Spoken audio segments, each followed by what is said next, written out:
Vamos a la Mishnah 15 del cuarto capítulo del Pirkei Avot, que dice así: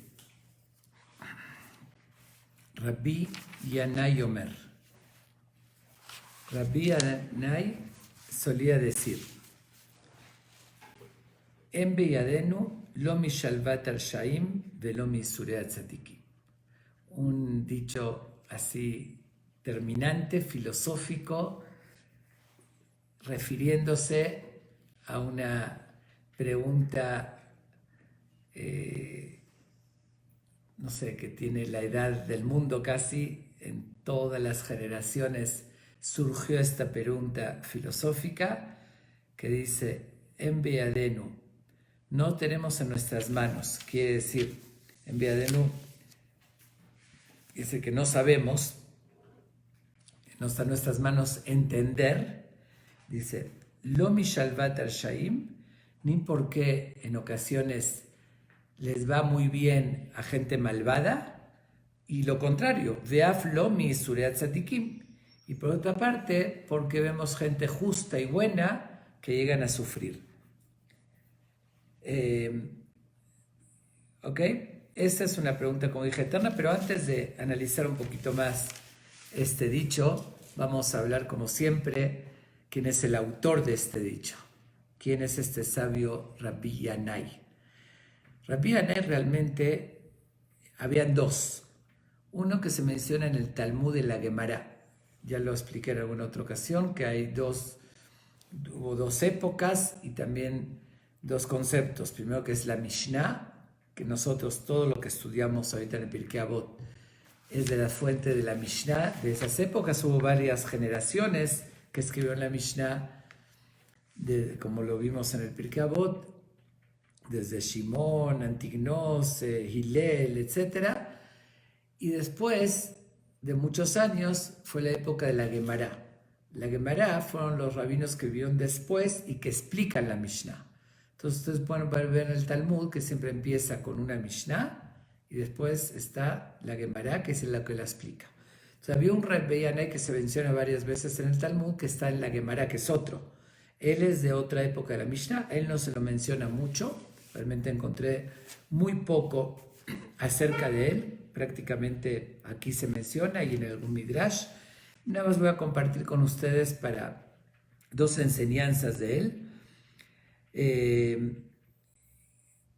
Un relato y una enseñanza para ubicar también cuál era su visión.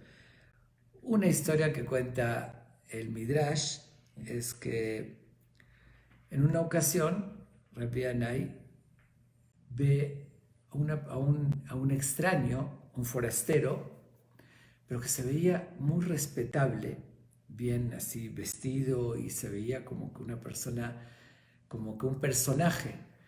Entonces, como venía de otro lugar, era un desconocido, y él tenía la costumbre de que siempre compartía, muchas veces, no siempre, pero muchas veces compartía la comida con otros sabios de la Torá para intercambiar y así. Entonces, como que él hacía comida, bueno, su familia, su esposa, preparaban, pero para compartirlos con sabios de la Torá. Entonces él pensó, según su apariencia, este será un sabio, a ver, viene de afuera, me va a enseñar cosas nuevas. Lo invita a compartir con él la comida, lo invita a comer. En la comida quiere hablar algo de la Torá, no tiene ni idea. Del Talmud, así, de algo más, de la Torá oral, no. De la Torá escrita tampoco. De lo que le preguntaba no tenía idea. Al final le dijo, bueno, lleva el rezo al Birkat Hamazon, el rezo que se dice después, que se dice con Zimun, que es el que se hace una convocatoria. Tampoco eso sabía, que eso cualquier persona. Entonces observa a esa persona en él, en Rabbi Yanai, como que está decepcionado, como que se quedó, como que un poquito, como un rechazo, ¿no? Que tenía esa idea que era un sabio y no lo era. Entonces cuando ve ese como rechazo de él, hasta se enoja y le dice así, como que lo agarra y le dice: tú tienes mi herencia y me la estás privando. de dármela. Y este Rabbi Yanai se queda asombradísimo. ¿De qué me hablas? No te conozco. ¿Qué herencia me estás hablando? No soy familiar tuyo, ni la primera vez que te veo en mi vida y todavía me reclamas. Le dice, sí, mira, yo no sabré nada de Torah, pero una vez oí a los niños en la escuela mencionar un pasuk de la Torah, una frase que dice, Torah sivalanu Moshe, morashá keilat Yaakov. Que la Torah nos las ordenó Moshe, morashá, y está heredada a Keilat Yaakov, a toda la congregación de Israel, que es una herencia de todos. Le dice, entonces yo pertenezco al pueblo de Israel, yo pertenezco a esa herencia, y tú te la estás guardando para ti la herencia, no la quieres transmitir. En vez de, como que diciéndole, como reclamándole, en vez de enojarte o molestarte que yo no sé nada, tú tienes que cumplir de que la Torah no es solamente tuya, es de todos y la tienes que transmitir. Mira, tú me tienes que enseñar a mí, se lo dijo de una forma metafórica, tienes mi herencia que te la quieres quedar tú. Uy, se quedó así Rabbi Yanai, vio que tenía mucho sentido lo que dijo, pero igual le preguntó, a ver, dime, ¿qué acciones tienes positivas? Dice, porque esta comida estaba destinada para sabios. ¿Por qué tuviste el mérito y la suerte tú de participar, que ser no siendo un sabio? Yo siempre comparto con Jamim, con sabios de Israel. A ver, dime qué acciones tienes. Entonces le dice, mira, te voy a decir, yo muchas veces estoy en un pueblo donde la gente dice una cuenta de alguien, un chisme y lo otro. Jamás llevé un chisme. A veces oí algo de alguien que podía provocar, si se lo contaba un pleito. Nunca pasé un chisme, fue una tumba para no provocar ningún pleito. Pero no solamente eso. Jamás vi a dos personas pelearse y no intervine para buscar la paz, para buscar que haya armonía. No puedo soportar ver a dos personas enojadas o pelearse. Siempre intervine y busqué hacer la paz. Entonces, dijo Rabbi Yanai, ahora sí entiendo. Esos méritos que tienes son muy importantes y por eso tú pasaste, como que compartiste mi comida como un gran sabio de la Torah.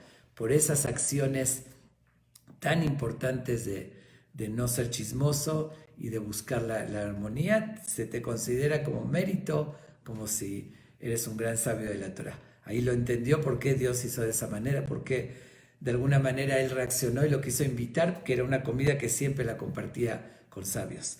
También es una enseñanza importante, una lección que le dio este señor a Rabbi Yanai, pero que la tenemos que tomar en cuenta. Otra enseñanza más bien, que dice el Midrash, que dice que justamente nos enseña Rabbi Yanai. Dice que una persona que tiene intención de hacer una buena acción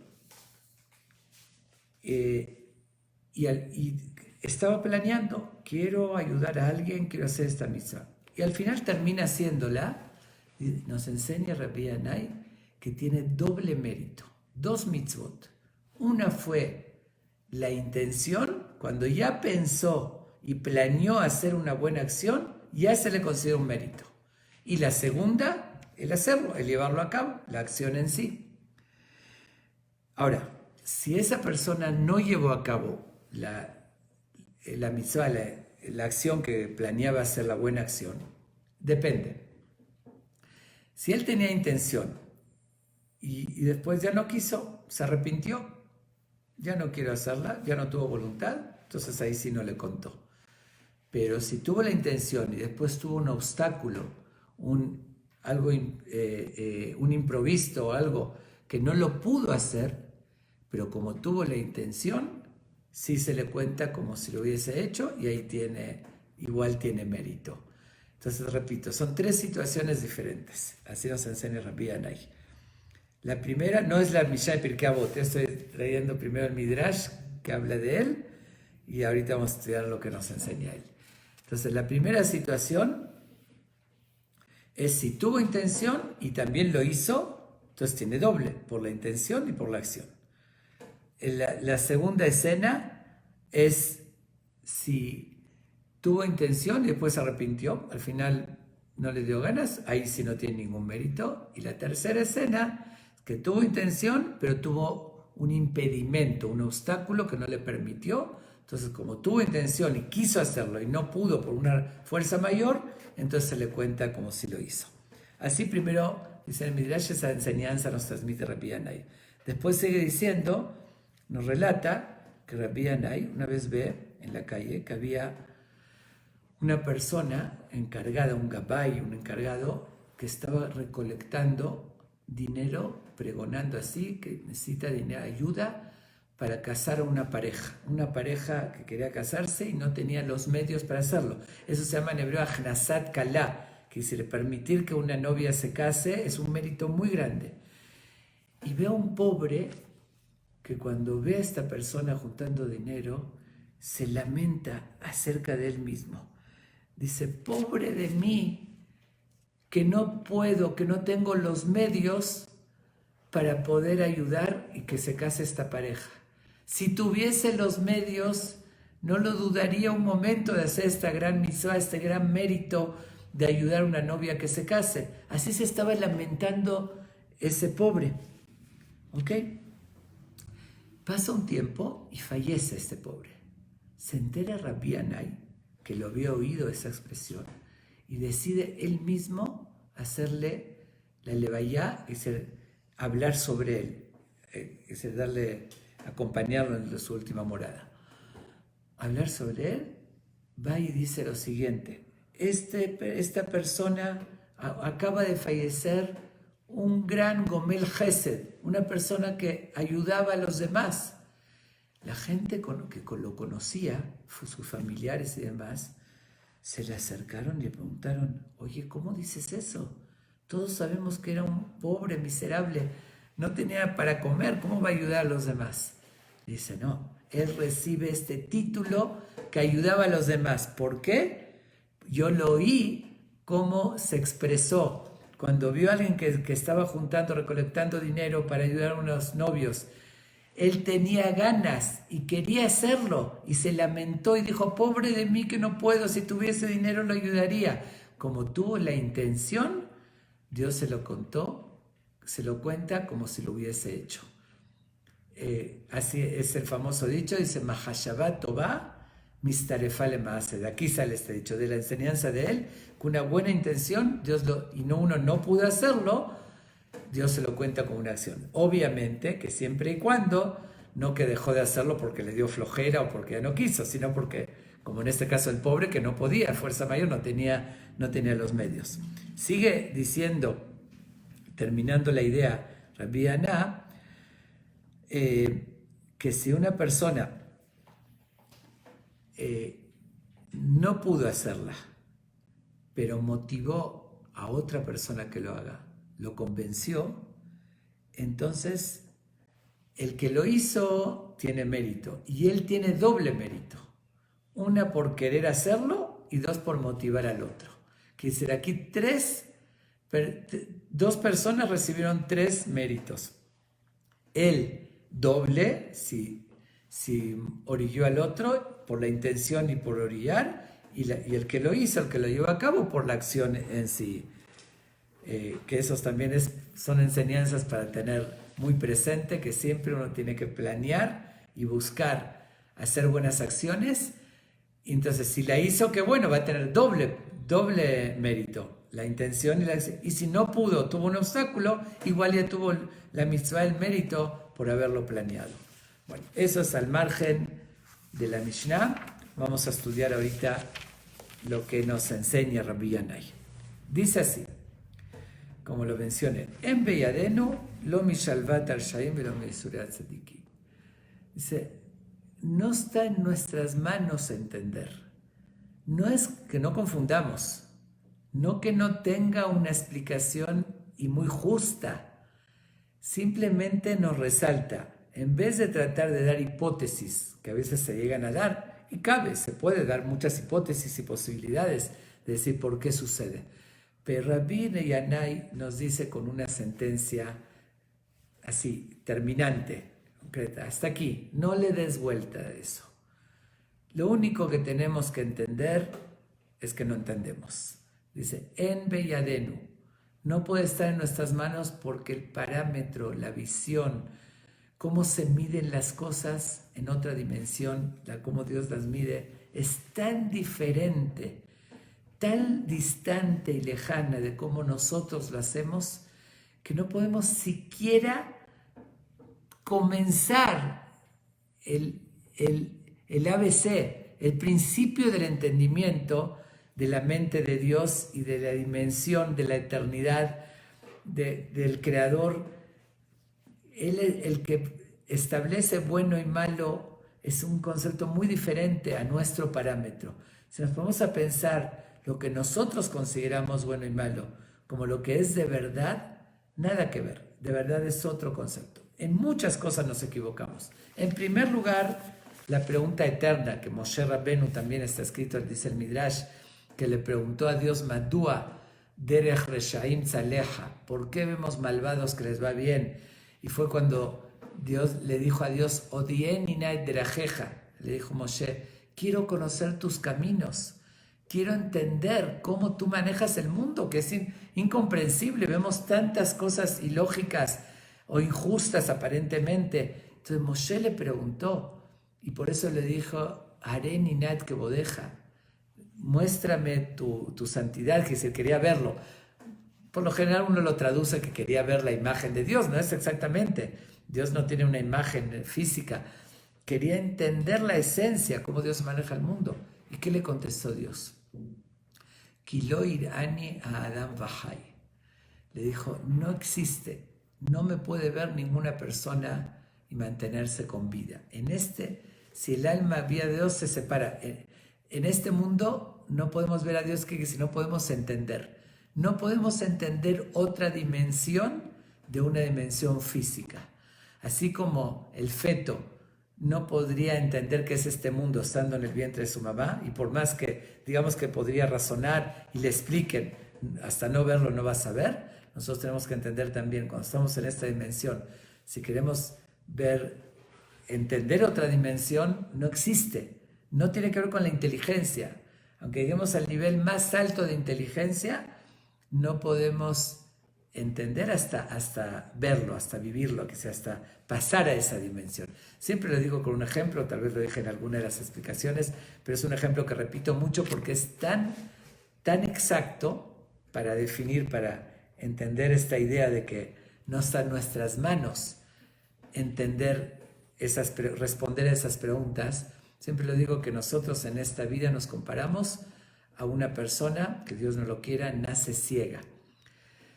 El que nace ciego jamás, mientras mantenga su ceguera y no lo operen y no recobre la vista, jamás va a poder percibir qué es un color. No tiene que ver con su inteligencia, con todo lo que estudie. El color es percibirlo. Si no tiene vista, no le puedes explicar qué es un color azul, qué es un color rojo, qué es un color amarillo. No existe argumentos para explicarlo. En el instante que recobre la vista, que le hagan una operación, le enseñas el color y lo entiende inmediatamente, no tienes que explicarle más. Así es exactamente. Entonces, la primera regla, tenemos que entender lo que nos dice Rabbi Anai, no nada más en esta pregunta, ¿por qué hay gente buena que le va mal y gente mala que le va bien? Sino en general, en todo lo que no entendemos, tenemos que saber en Beyadenu, es lo que nos dice. No está en nuestras manos ubicarnos. Somos seres humanos limitados y tenemos que conocer nuestras limitaciones. Por eso es el famoso dicho de Aristóteles, ¿no? O de Sócrates, perdón. El famoso dicho que todos conocen, ¿no? Recién sé que no sé nada. Cuando uno más profundiza, se da cuenta cuánta profundidad tienen las cosas y que uno no sabe. Eso es por una parte. Por otra parte, cuando hacemos esa pregunta, ¿por qué gente buena que le va mal y gente mala que le va bien? No siempre nuestra definición de bueno y malo es la correcta.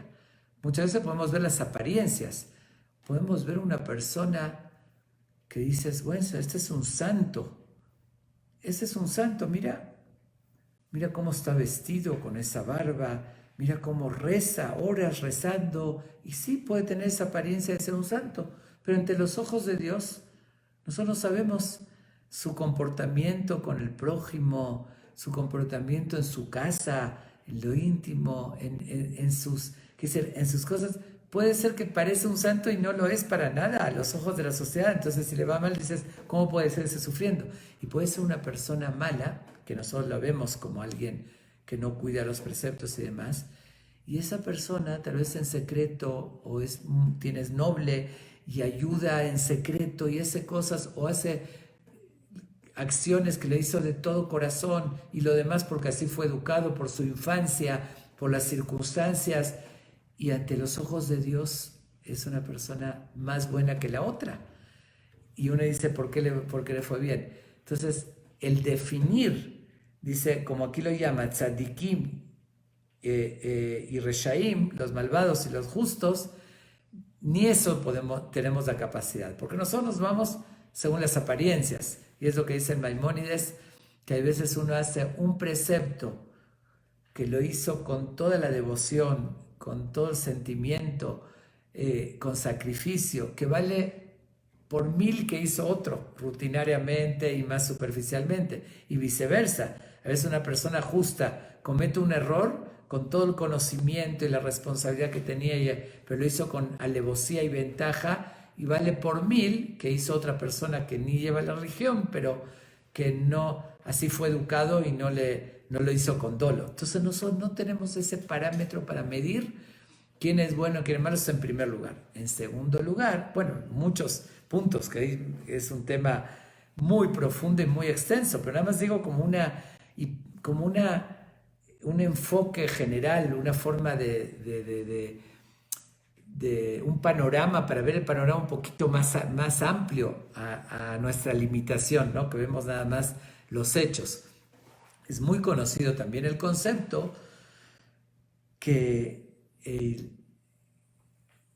justamente con la persona hay un dicho muy conocido, un pasuk que dice, Et asher ehab Hashem yochiach. El que ama a Dios a veces lo reprocha, justamente porque lo ama. Si uno tiene un hijo que lo quiere mucho y ve que comete errores o que va al mal camino, va a hacer todo por salvarlo, por darle un mensaje, un reproche, un llamado de atención, por dar una lección para que aprenda, justamente porque lo ama. Muchas veces a la persona muy elevada que Dios quiere, hay veces tiene que hacer un llamado de atención por algún error que cometió para que recapacite. Hay veces es una expiación y Dios se la quiere dar en este mundo, porque en toda la eternidad no merece esa persona que pase ningún proceso de tintorería. Quiere decir que allá tiene que ir directamente al Gan Eden, en el lugar más elevado, y no puede ni purificar, porque allá es de mucho más tiempo y más profundo. Entonces mejor un sufrimiento en este mundo que es pasajero porque lo quiere. ¿Y qué pasa con el papá de aquel hijo que ya lo corrió de su casa, que ya no quiere saber nada de él? No lo va a reprochar tampoco, ya tú llegaste al colmo, es al revés. Y pasa lo contrario, cada acción que la persona hace, la más pequeña, Dios la toma en cuenta, no pasa desapercibida. Entonces puede ser un malvado, que el primer punto que dijimos, que primero no tenemos que saber definir quién es tzadik, quién es rasha, quién es bueno, es malo, pero aunque estemos seguros, y es muy evidente que uno es un santo y el otro es malvado, también no podemos cuestionar eso, porque como dije, una persona mala, pero hizo algo bueno, todo ser humano hace algo bueno en su vida, Dios lo toma en cuenta, pero muchas veces una persona se degradó tanto, un malvado, que hizo tanta maldad, que no merecen, al revés, en el otro mundo, que es el mundo de eternidad, de estar cerca de Dios, recibir allá la recompensa. Entonces, como igual la merece la recompensa, Dios se la manda en esta vida. Y como de cada mérito es ilimitada la recompensa, podemos ver una persona malvada que tiene riquezas y placeres y demás, todo por una acción buena que hizo, y normal, Dios se lo guarda para el otro mundo, pero esta persona se degradó tanto y por eso Dios demandó. Entonces, eso es un ejemplo nada más, como dije, nada más para ampliar el panorama. No estoy diciendo los motivos que nadie lo sabe, pero lo más correcto es lo que dijo Rabbi Yanai. La respuesta es en Belladeno. No está en nuestras manos. Nada más entender eso y ubicarnos. Y puede decir 1000 hipótesis más de posibilidades por qué esa persona puede llegar a sufrir. Justamente puede ser que él llegó a un nivel y para superarse más tiene que pasar esa prueba. Tiene que pasar que con ese sufrimiento igual no reniegue en Dios. Igual ahorita voy a contar una historia de un Ham, de la siguiente parte de la Mishnah, que justamente tiene que ver con eso. Y a veces con eso se eleva más y llega a un nivel muy alto. Entonces nosotros de verdad no tenemos que entender nuestras limitaciones. Esa es la única cosa concreta que podemos decir. Y será hay 1000 razones. Puede ser eso lo ayudó a su superación, puede ser que eso hizo acaparar de algo peor que estaba destinado por alguna razón, puede ser que a veces, según la Kabbalah, es un punto de vista, una reencarnación y tiene que arreglar algo de otra vida. Hay 1000 posibilidades, entonces no cabe cuestionar y opinar y decir está bien o está mal. Nada más tenemos que entender que hay un ser supremo que es justo y él sabe por qué hace las cosas. Seguimos a la segunda parte de la Mishnah. Rabbi Matia ben Harash Omer. Rabbi Matia ben Harash solía decir: Ebe Magdim Bishlon Koladam. Voy a traducirlo y ahorita vamos a ampliarnos un poquito más. Dice: adelántale el saludo a toda persona, a todo ser humano. Ahorita voy a explicar a qué se refiere. Bebe Zanab la Arayot Vealtei Rosh la Shualim. Dice: tienes que preferir ser la cola del león y no la cabeza del zorro. Quise cabeza del zorro. ¿Qué significa? Que es mejor ser el último con la gente de más alto nivel, inteligente, sabia, tú ser el último, que no irte con ignorantes y decir yo soy el que más sé, aunque eres ignorante, pero sé más que ellos y soy la cabeza. Y con eso no se presume. Pero vamos por orden, y ahorita lo vamos a repetir la Mishnah, pero vamos a ver quién era Rabbi Matia ben Harash. Rabbi Matia ben Harash estuvo cuando todavía estaba el templo construido. Él fue alumno de Rabbi Eliezer ben Orkenos, ya lo habíamos mencionado. Y si recuerdan, anteriormente habíamos mencionado, relaté, que 4 rabinos anteriores, creo que era Rabbi Dustai, se estaban yendo por los sufrimientos y persecuciones, se estaban yendo de la tierra de Israel, llegaron al límite, eso lo relaté hace poco, llegaron al límite y se pusieron a llorar, voltearon y vieron a Israel y dijeron, ¿cómo podemos abandonar? Se estaban repitiendo. Rabbi Dustai se regresó, cambió de planes, y los otros 3, que uno de ellos era Rabbi Matia ben Harash, se fueron. Él se fue a Roma. En Roma hizo una gran yeshiva, un lugar de estudio, que él fue el dirigente principal. El Talmud relata que todos los que iban a Roma iban a su escuela. Él era como que el rabino principal que estaba en Roma. Y bueno, dicen que era muy, muy, muy santo. Era una persona de verdad muy particularmente santo, se cuidaba de no cometer un pecado.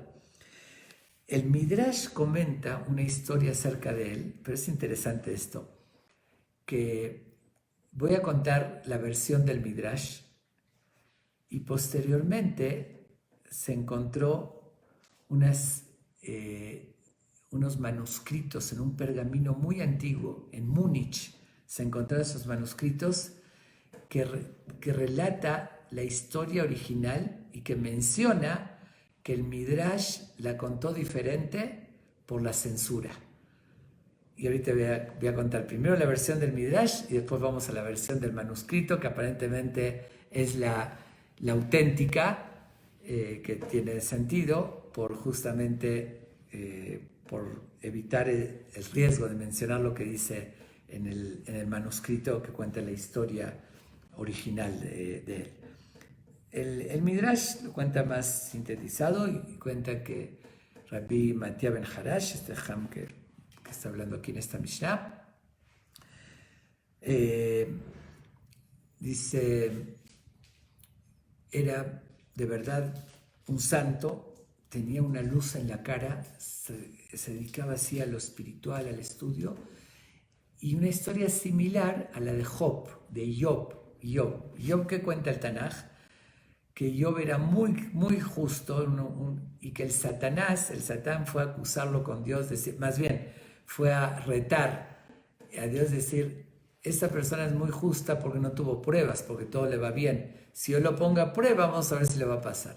Entonces, según esta versión del Midrash, también fue el Satán en el cielo a Dios y le dijo, déjame probar a Rabbi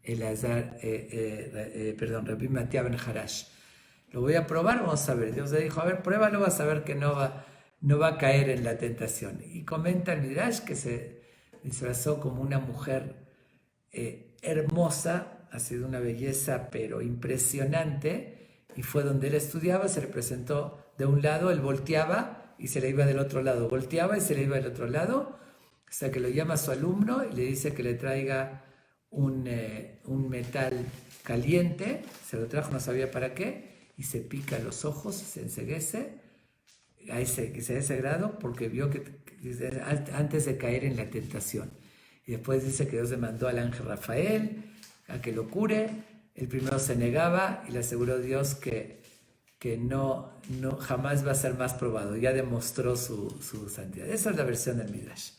Pero lo que se encontró en ese manuscrito, muy antiguo, que cuenta esta historia de forma diferente y lo describe de la siguiente manera.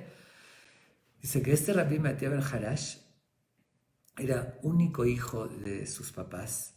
Él nació así, era muy, muy guapo. Tenía una belleza así muy, pero muy notoria. Además era muy fuerte, también de forma natural, fue muy bien alimentado. Lo vistieron siempre muy bien, se acostumbró y él siguió vistiéndose así porque consideraba de que un gran jajam tiene que dar esa imagen de respeto, positiva, de limpieza, de elegancia, que es algo muy, muy correcto. Pero ahora sí, no quiero describir algún artista de Hollywood, pero entre sus músculos, bueno, su cuerpo, dice, lo fuerte que era, la belleza y la elegancia que tenía, dice que era algo que llamaba muchísimo la atención. Iban mujeres a hacerle preguntas filosóficas nada más para verlo, pero él siempre con la vista abajo, nunca las veía, pero ellas iban y buscaban hasta que tuvo que poner que nada más recibe una vez a la semana porque todas querían ir a él solamente para verlo. ¿Qué sucedió? Como dijimos que él estaba en Roma. En Roma estaba el jefe, bueno, en ese tiempo de la religión que tenían en ese momento, después cambió, ¿no? Como que el jefe espiritual, pero que él, al contrario, tenía fama de ser muy mujeriego. Y se tenía una fama de que, de verdad, que de forma muy baja. Y por otra parte, le salió a fama a este Ham que con toda su belleza, que podía tener a todas las mujeres a sus pies, al contrario, era alguien que ni volteaba a ver, venían mujeres y él con la vista abajo y nunca caía en la tentación. Entonces lo que se comentó en la calle, dicen, miren qué diferencia, incluso los no judíos decían, miren este sabio de los judíos, qué íntegro, qué santo, y nuestro gran líder espiritual, al contrario, siempre pedía a sus ayudantes que le traigan mujeres, que les traían mujeres, etcétera, ¿no?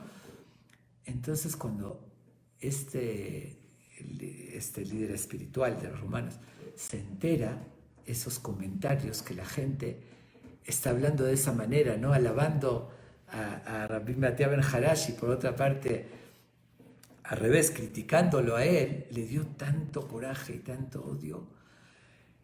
Dice, él era hermano más bien cuñado del César, que dice, la esposa del César era su hermana. Y tenía mucha amistad. La hija del César lo respetaba mucho porque ella muy creyente y tenía mucha amistad con él. La hija del César era muy, pero muy guapa. Entonces una vez platicando con ella le cuenta el coraje, cómo la gente está alabando a Rabbi Matan Harash y criticándolo a él, cómo puede ser que el judío, y se le está así contando y ella dice, ¿sabes qué? Yo te voy a ayudar y te lo garantizo que no voy a descansar hasta hacerlo caer, para que se le quite ese nombre. Después lo voy a difundir por todos lados, que me acosté con él, y lo voy a hacer caer. Ok. Total,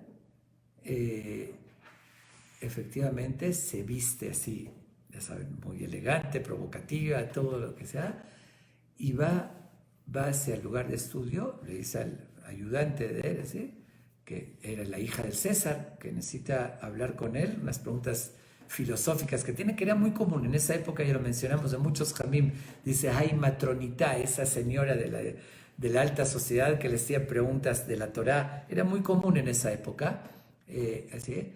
Entonces dice, tengo unas preguntas para hacerle al Ham. Bueno, era algo entendible.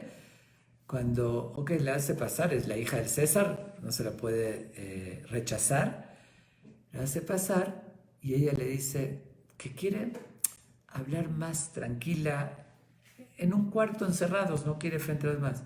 Le dice, no, mi religión no me lo permite, yo no puedo encerrarme contigo. Y ella insiste, él insiste también, hasta que no le quedó otra, que bueno, que tuvo que hacerlo delante de otros.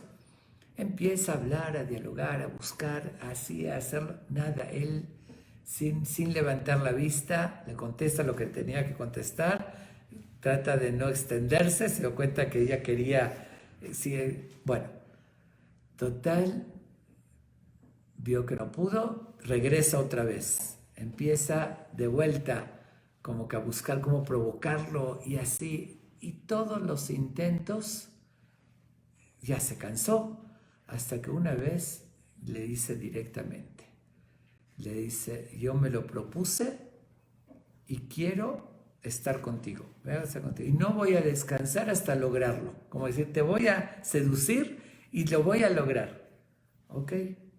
Cuando él oyó eso, no le dijo nada. Ella salió un momento, o él pidió salir, no sé. Ahí fue cuando él mismo agarró no sé qué utensilios o qué, y se cegó y se lastimó, que hice la cara para hacerse feo. De repente, cuando ella lo ve así, se trauma, pone el grito en el cielo, ¿qué pasó? Entonces le dice, antes de caer yo en la tentación, prefiero, dice así, lastimarme. Y primero pidió perdón a Dios, porque uno no se puede lastimar a sí mismo. Y dice, pero se cuidaba tanto y era tan importante, dije, no voy a permitir y de ninguna manera. ¿Qué sucede? Ella cuando ve eso, se da cuenta, esa es una historia similar a la de Rabbi Akiva, que había relatado que la esposa de Tornostrofos también la mandó a provocar y al final terminó admirándolo. Le pasó lo mismo.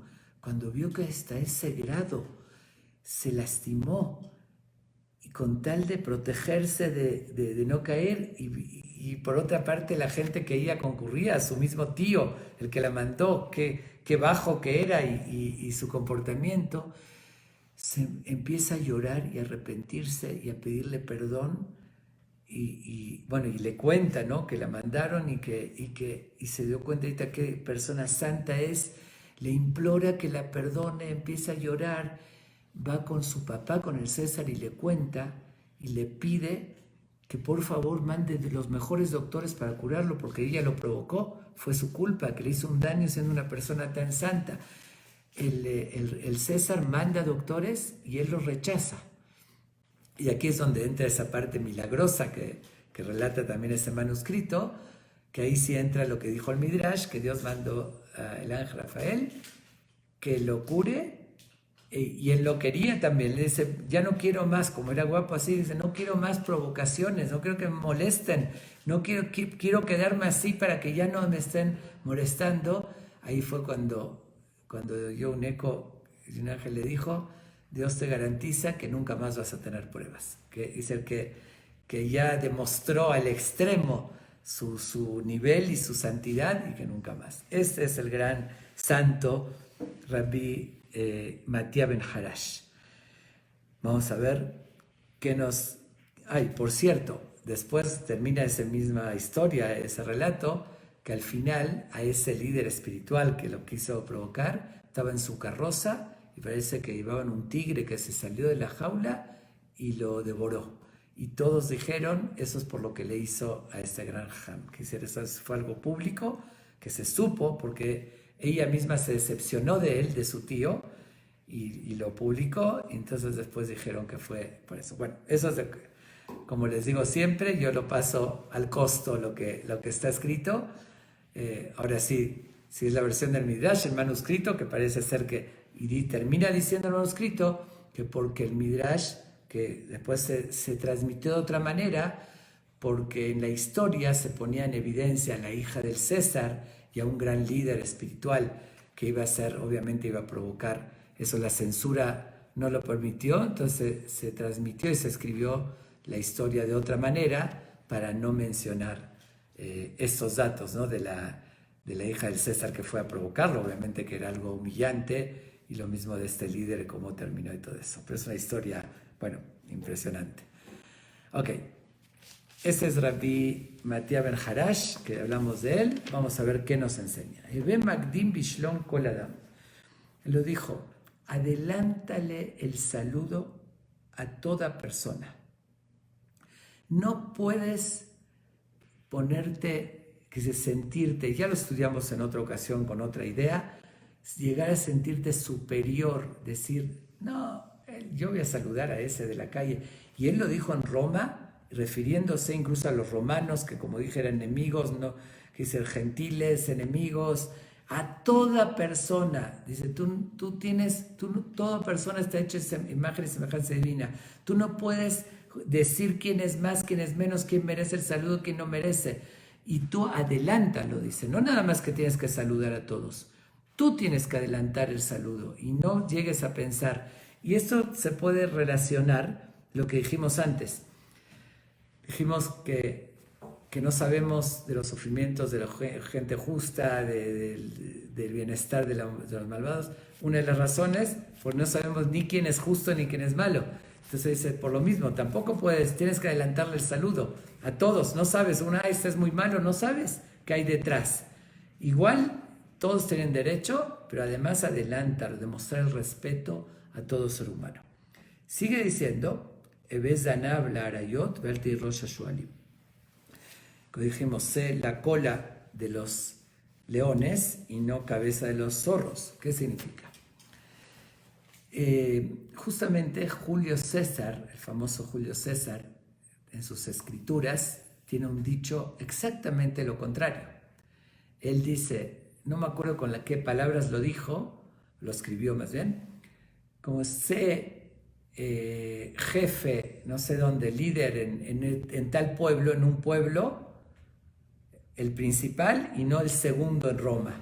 Quiere decir que es más importante ser jefe de los inferiores y no en un lugar que hay gente y tú no ser el principal, ser el segundo. Si tienes para escoger, prefieres ser tú el jefe. Justamente nos dice este Rabbi Matías ben Harash todo lo contrario. No, es mejor ser el último con los grandes y no jefe de los inferiores. ¿Cuál es el fondo? Vamos a ver las dos ideas, lo que dijo Julio César y lo que nos dice Rabbi Matías ben Harash. El fondo que dice Julio César, ¿qué es? Es perseguir el honor. Si uno con inferiores, yo soy el principal, ¿qué es lo que busca? No superarse uno, es ser superior a los demás. Yo soy el que más sé, el más importante, y yo mando a los demás que todos me respeten, pero nunca te vas a superar, porque no tienes a qué aspirar. Entonces, justamente su visión, porque era el César lo que buscaba, Él lo dijo con una filosofía, aparentemente suena bien, ahí es mejor ser el jefe, ser el más importante, pero no, pero el fondo es, dice, si eres segundo en Roma, a ti no te van a dar todos los honores, si eres en este pueblo el primero, a ti te van a dar todos los honores. Entonces lo importante es el buscar el poder y el honor, pero lo que nos dice Rabbi Matías Bar-Harash es todo lo contrario. Dice, sé inteligente, no busques honores, busca superarte. Si tú estás entre sabios mucho más grandes que tú y eres el último, pero siempre vas a ir aprendiendo y siempre vas a aspirar, ves hacia arriba, aspirar, quiero ser como él y quiero tratar y tengo que alcanzarlo y aprendes de los demás. Pero si tú eres el más y los demás son inferiores, ¿qué tienes? No te vas a superar, no tienes a qué más aspirar y no tienes de quién aprender. Entonces el que busca realmente la superación y tiene humildad va a seguir el consejo de Rabbi Matías Bar-Harash. El que busca simplemente el honor y no le importa superarse en la vida, entonces va a seguir el consejo de Julio César. Pero yo creo que es mucho más real y profundo lo que nos dice Rabbi Matías Bar-Harash. Eso sí quiero aclararlo. Está dicho para la persona que está aspirando a superarse, no es un dicho que se aplica en todos los casos. Sí, en ciertas situaciones podría caber más el de Julio César, no por la búsqueda de poder. Un ejemplo, hay veces niños en la escuela, quizá hay que conocer el caso también de su situación psicológica, su estado anímico. Hay niños que pueden tener complejo de inferioridad y cuando están con superiores no pueden superarse, se intimidan y se sienten limitados y no puedo más. Y sin embargo, si ellos tienen destacan en algo, están con inferiores, eso les da seguridad y pueden superarse. Ahí sí aplicaría lo que dijo Julio César. Prefiero, eso según el caso. Es decir, si hay situaciones que si un niño se siente marginado y tiene complejo y así, ok, ahí sí, tal vez es necesario ponerlo en un lugar donde él se sienta más seguro. No confundamos, aquí está hablando de Matías Bar-Harash, a un sabio, por eso dice, una persona que llegó a un nivel y quiere superarse más, busca ser el último, y eso justamente, eso se aplicó cuando estaban los Sanedrín. Había Sanedré Gedolá y Sanedré Ketaná. Los Sanedrín grandes se lo llamaban, el nivel superior, el nivel inferior. Dice que justamente este dicho está dicho sobre ellos. Era mejor ser el último, porque eran 70, 72. El último del Sanedrín grandes y no el primero de los chicos, porque porque también ahí se menciona que cuando salía uno iba todo un sistema que iban ascendiendo, eran filas, él estaba en la primera fila, dice que él estaba en la segunda a pasar a primera, el de la tercera a la segunda, y después el primero de Sanedrín pequeño subía al último del grande. Y justamente sobre eso se dijo, preferible ser el último, pero estás aspirando, vas a aprender de los superiores al que sea el primero del otro grupo. A esa gente sabia que veía la vida con una aspiración de superación, se refiere a Rabbi Matías Bar-Harash. Un ejemplo, vamos a hablar incluso en cosas de otro tipo, en un equipo de fútbol, en un equipo de primera o de tercera. De primera va a jugar en el país, en los mundiales, pero se ve un jugador que es el último, que puede ser el del menor nivel, o que a veces nada más para sustituir, pero en primera, o ser el mejor en tercera. Uno diría, bueno, soy mejor en tercera, pero aspira a más. Eres el último en la primera, es otro nivel, y vas a llegar a ser de los primeros, tienes que superarte, aspirar. Me refiero, incluso viéndolo en algo material o en algo mundano, también en eso llega a aplicar. Ahí estás en tercera, es otro nivel y estás limitado. Aquí, aunque seas el último, aunque seas suplente, pero puedes llegar, estás en otro nivel. Y eso hay que ver así todo en la vida. Depende, que si la persona sabia, inteligente, que quiere superarse, lo va a ver como Rabbi Matías Bar-Harash. Obviamente, situaciones psicológicas necesarias, como dije en una escuela, en una situación, obviamente sí, pero El que busca, que es el como Julio César, el que busca el poder nada más, lo va a ver como él, pero aprendamos de este gran sabio que nos da una lección muy importante. Recordemos, saludar a toda persona, y esto también tiene que ver con lo que sigue, ¿no? Que es la relación de saludar con ser el último, el primero. No sientas jerarquías. El que se siente, yo quiero ser el primero, el más importante de los bajos, de los zorros, pues también va a ir con esa mentalidad. Yo no saludo a cualquiera, yo soy el más importante, yo no voy a saludar a los inferiores. Por eso es la relación que dice. Dice dos enseñanzas que aparentemente no tienen nada que ver, pero sí tienen mucho. Saluda, adelanta el saludo a todos, no te sientas que hay jerarquías, que tú eres superior, y por eso mismo, con esa misma visión, buscas superarte, no ser importante, busca que seas el último, pero para superarte. La misma idea del saludo.